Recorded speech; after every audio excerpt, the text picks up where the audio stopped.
So the decision taken by the gram sabha shall be binding on the panchayat. जब ग्राम सभा कोई decision लेती है तो उसको बाइंड करती है किसे? पंचायत से। यानी कि पंचायत में कोई सपोज गांव की सड़क बनानी हुई तो ग्राम पंचायत का जो मेन सरपंच होता है उसके पास आ रहा है कि भैया इस गांव की सड़क बनानी है, तो पांचों गांवों को चीज पता होती है कि भैया इस गांव की सड़क बननी है।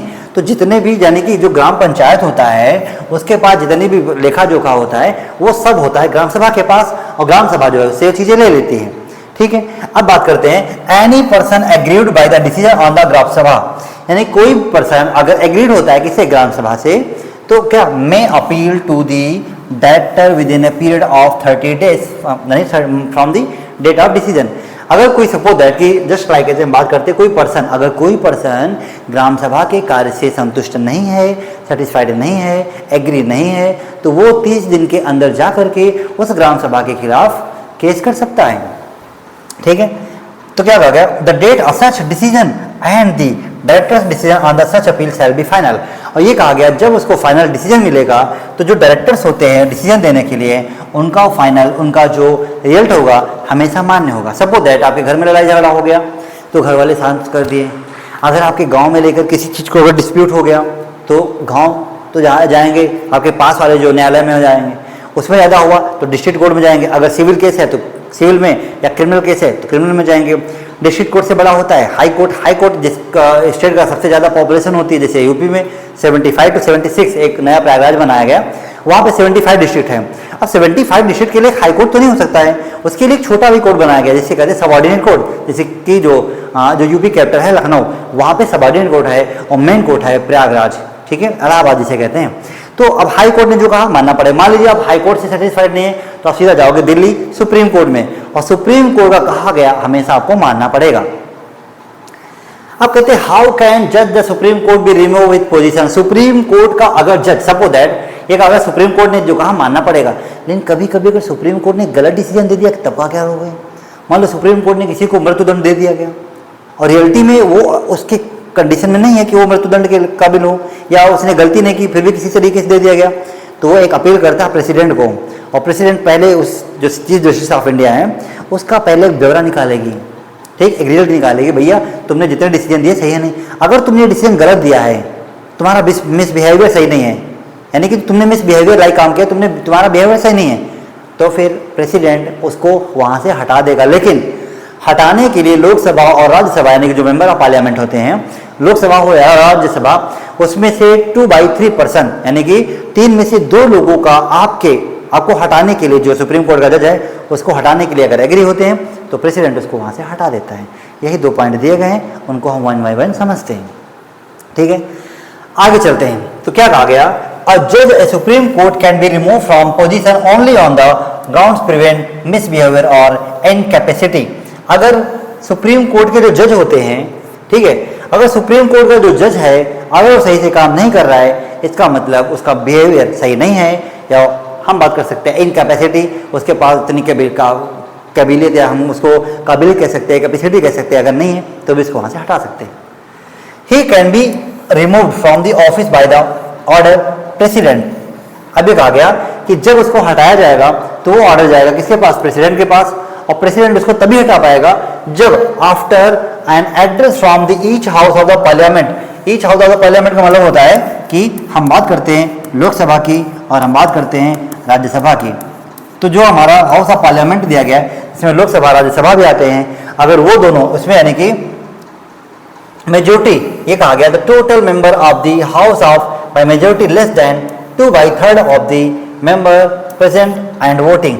यानी कि लोकसभा या राज्यसभा में जो लोग होते हैं मेंबर ऑफ पार्लियामेंट जिसे हम बात करते हैं, 2/3 यानी कि 3 में से 2 लोगों का आपको हटाने के लिए वोट देते हैं तो आप हटा दिए जाओगे। फिर बात करते हैं why is resource planning important. Resource जो दिया गया है उसको किस तरीके से अपॉइंट कर सकते हैं? तो ये कहा गया why is resource planning important. आखिरकार जो भी रिसोर्सेज होती है, जो हमारी नीड होती हैं, उन्हें जिन्हें जो कंप्लीट करते हैं वही हमारे रिसोर्स होते हैं। जैसे कि हमें भूख लगी है, अगर हमें खाना मिल गया तो हमारा रिसोर्स हो गया। हम कहीं जा रहे हैं, हमें कोई टाइम पे बस मिल गई, वो हमारा रिसोर्स हो गया। हम पानी पी रहे हैं, हमें प्यास लगी थी, पानी मिल गया, हमारा रिसोर्स हो गया। ठीक है, तो ये कहा गया रिसोर्स प्लानिंग इज इंपॉर्टेंट। क्यों? बिकॉज रिसोर्स आर अनअवेलेबल ट्रिब्यूटेड, ठीक है। फिर कहा गया India has a huge number of regional disparities, क्योंकि इंडिया में बहुत ज़्यादा नंबर के रीजनल डिस्पैरिटीज होती हैं, ठीक है। अगर हम आगे की बात करते हैं तो इसमें एक क्वेश्चन और दिया गया, लास्ट क्वेश्चन आपका दिया गया है, why is laterite soil not fertile. आपने पढ़ा होगा जैसे गोवा में हम बात करते हैं तो गोवा की जो सॉइल है वो लेटराइट सॉइल है, यहाँ पे मैग्नीशियम और आयरन ज़्यादा कंटेंट में पाया जाता है। जैसे में बात करते हैं laterite soil is form due to leaching of soil, ठीक है, leaving only oxide for iron and aluminium. Iron और एल्यूमिनियम, आयरन की अगर बात करें तो केमिस्ट्री में आप पढ़ते हैं उसको Fe, और एल्यूमिनियम की बात करते हैं तो Al, ठीक है। तो आपको पता है कि leaching of the soil leaving only oxide of iron और किसके, एल्यूमिनियम के। फिर कहा गया its lack fertility due to the lower content of nitrogen. इसकी फर्टिलिटी कम क्यों हो जाती है, क्योंकि उसमें नाइट्रोजन बहुत ही कम होता है, कॉमा फास्फोरस कम होता है एंड पोटेशियम भी कम होता है, जिसे हम कहते हैं NPK, ठीक है। तो नाइट्रोजन, फास्फोरस और पोटेशियम, ये जो चीज़ें दी गई हैं ये हमारे दिया गया है कि लेटराइट सॉइल क्यों फर्टाइल नहीं होती। पहली बात ये कहा गया कि leaching of soil leaving only the oxide of iron और एल्यूमिनियम। सेकंड कहा गया कि इसमें सबसे कम लो अमाउंट में लोअर कंटेंट ऑफ नाइट्रोजन, बहुत ही कम नाइट्रोजन होता है, बहुत ही कम फास्फोरस होता है और बहुत ही कम पोटेशियम होता है। अगर इतनी सारी चीज़ें हमें समझ में आ रही हैं, इसका मतलब हम पेपर बहुत अच्छा करके आएंगे। और ये याद रखिएगा, अभी जितना मैं पढ़ा रहा हूँ कम से कम 95% से क्वेश्चन से कम नहीं आएंगे। एक दो क्वेश्चन कहीं बाहर से आ जाए, एकदम ही टीचर का दिमाग सड़क गया हो तो डाल दे, वो कोई बात नहीं है, लेकिन याद रखिएगा कम से कम 95% क्वेश्चन आपको मिलेंगे।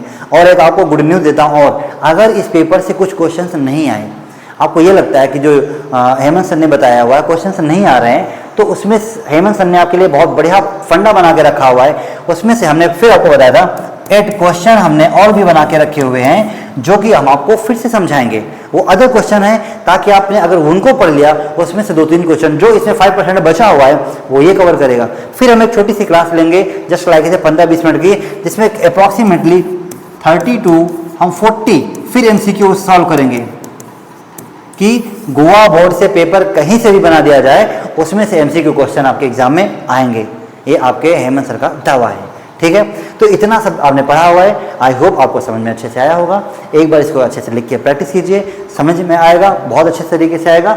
फिर हम नेक्स्ट अभी जो हमारे टोटल 54 क्वेश्चंस हैं उनको हम थोड़ा थोड़ा करके फिर बनाएंगे। अच्छा लगे आप हमारे चैनल को लाइक कीजिए, सब्सक्राइब कीजिए और सबसे ज़्यादा शेयर कीजिए, क्योंकि गोवा में बहुत सारे बच्चे ऐसे होते हैं जो ज़्यादा जहाँ पे नेटवर्क नहीं पहुँच पाता है। अगर आप उनको शेयर करोगे तो वो चीज़ें उन तक भी पहुँच जाएंगी अच्छे तरीके से, ताकि वो बच्चे भी पढ़ करके एग्जाम में अच्छे नंबर ला सकते हैं और उनको नॉलेज भी हो जाएगा। ओके, तब तक के लिए थैंक यू। जय हिंद, जय भारत।